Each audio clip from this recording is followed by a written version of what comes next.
Sahabat Hikmah, ikan cuek yang dijadikan sebagai menu lauk pauk ternyata sering juga disebut dengan nama lain, yaitu ikan besek. Nama ini disematkan lantaran ikan cuek yang dijual di pasar atau tukang sayur rata-rata diwadahi dalam besek kecil. Biasanya dalam satu wadah besek kecil ini berisi 2 hingga 3 potong ikan cuek segar. Di balik besek kecil wadah ikan cuek itu, ada para pengrajin yang menyambung hidup mereka dari membuat atau menganyam besek. Salah satunya Ibu Min. Perempuan lanjut usia yang sudah berusia 66 tahun ini sehari-hari bekerja menganyam besek cuek dibantu Pak Ade sang suami.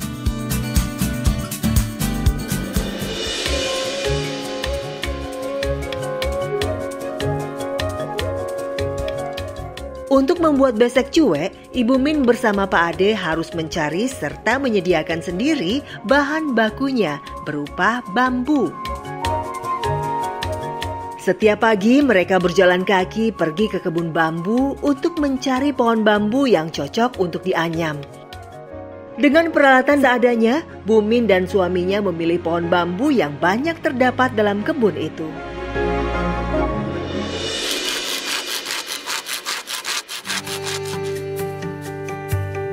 Di usia mereka yang telah sepuh, masih harus mengerjakan sendiri pekerjaan yang menguras fisik ini.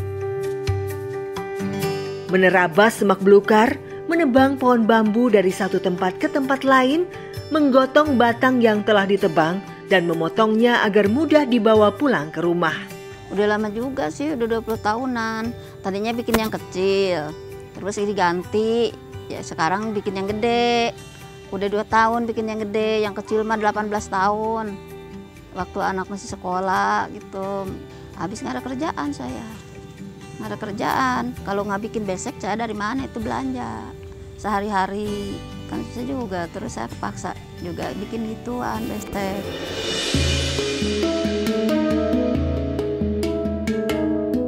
Mencari serta menebang bambu saja sudah cukup melelahkan dan Bu Min telah melakoni pekerjaan sebagai pengrajin besek ini 20 tahun lamanya. Berharap bilah-bilah bambu ini nantinya mampu menghasilkan puluhan besek guna menghidupi keluarganya. Saya ngambil bambu di bawah tuh, terus ditarik sama si kakek, terus dia rubuh, dipotongin, udah dipotongin, dibawa ke sini, dipotongin lagi di sini. Udah dipotongin di sini, dibawa lagi ke rumah. Udah di rumah, dipotongin lagi, disebetin tuh. Baru dibikin besek. Setelah mengumpulkan bambu yang cukup banyak, Bu Min dan suaminya mulai membuat besek cuek di rumah mereka yang sederhana ini. Rumah berukuran 4x6 dengan kondisi atap yang nyaris roboh. Disinilah sekaligus sebagai bengkel kerja Bu Min menganyam bambu. Setiap besek cuek yang selesai dibuat tidak langsung dijualnya, melainkan disimpan. Proses membuat besek cuek cukup melelahkan.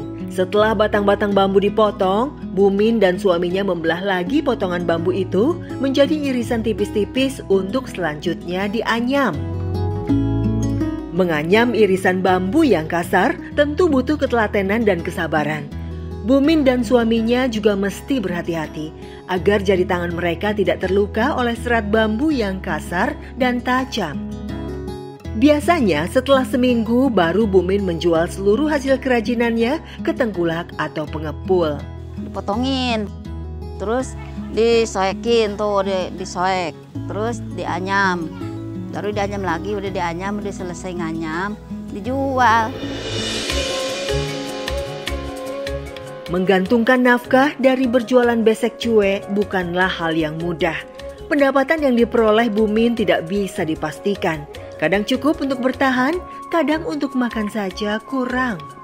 15.100, jadi 150 perak satunya. Jadi 100 itu 15.000. Paling 150 besek satu hari.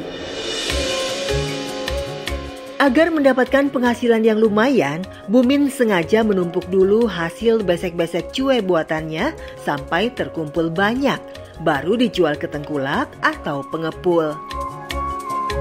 Besek-besek cuek itu digotongnya sekaligus dengan berjalan kaki menuju tempat tengkulak. Jalan. Jual besek. Jual besek.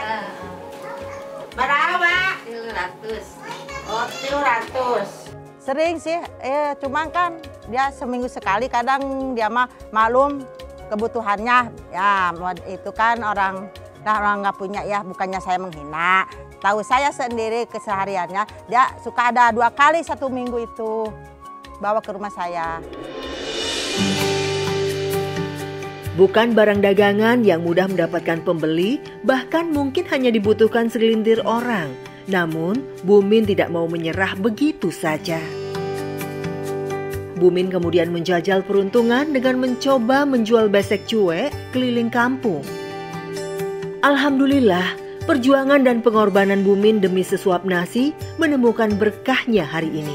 Tidak ada yang sia-sia dalam sebuah usaha serta kerja keras yang diiringi dengan doa. Iya, syukur alhamdulillah deh dikasih makan sama Allah gitu. Iya, rezeki dari Allah segitu. Habis kemana lagi, nggak kerja lagi. Cuma segitu-gitunya saya kerja. Menjemput rezeki hari ini, esok hari cerita akan berganti. Bumin percaya Allah Subhanahu wa Ta'ala senantiasa meridhoi umatnya yang tak henti berikhtiar dan meminta hanya kepadanya. Bumin selalu taat menjalankan ibadah sholat 5 waktu. Sesungguhnya, sholat membawa rezeki bagi hambanya yang beriman. Sebagaimana dalam Al-Quran surat Toha ayat 132, Allah Subhanahu wa Ta'ala berfirman, "Dan perintahkanlah kepada keluargamu mendirikan sholat, dan bersabarlah kamu dalam mengerjakannya. Kami tidak meminta rezeki kepadamu, kamilah yang memberi rezeki kepadamu. Dan akibat yang baik itu adalah bagi orang yang bertakwa." Quran surat Toha ayat 132.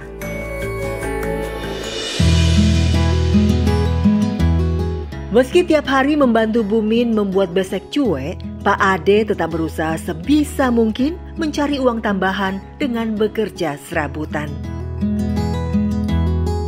Kakek berusia 73 tahun ini masih cukup kuat melakukan pekerjaan fisik di usianya yang telah lanjut. Bantuin kalau ada sampingan suka bantuin ngaduk apa aja gitu, yang hasil yang halal kayak kerja bangunan ya. Menjadi buruh tukang bangunan biasanya dilakukan mereka yang masih berusia muda. Namun suami Bumin tidak mau mengharap belas kasihan orang lain. Dengan kondisi tubuhnya yang sudah mudah lelah, ia tetap terus bekerja. Ya cukup nggak cukup dicukupin aja. Keadaannya gitu segitu ya, kemampuannya. Tapi alhamdulillah bini sadar gitu keadaan saya tuh begini, usaha begini. Pekerjaan sebagai buruh bangunan sifatnya memang hanya musiman, tapi tidak mengurangi rasa syukur Pak Ade karena bisa membawa pulang upah seadanya untuk mereka nikmati bersama. Ya harapan saya, keadaan doa saya mah Allah Subhanahu wa Ta'ala aja yang ciptain siang dan malam, pasrah lillahi ta'ala keadaannya, pendapatan segitu. Alhamdulillah bini juga nerimain gitu. Habis mau gimana lagi katanya. Ya keadaan rezeki segitu dari Allah, terimain aja, lapang dada. Sebenarnya Bumin dan Pak Ade mempunyai seorang anak, namun seiring beranjak ke usia dewasa, anak mereka pun merantau untuk bekerja. Jauh terpisah dari anak tercinta, Bumin dan Pak Ade senantiasa berdoa untuk keselamatan dan rezeki bagi anak mereka. Berharap buah hatinya memiliki kehidupan yang lebih layak di perantauannya.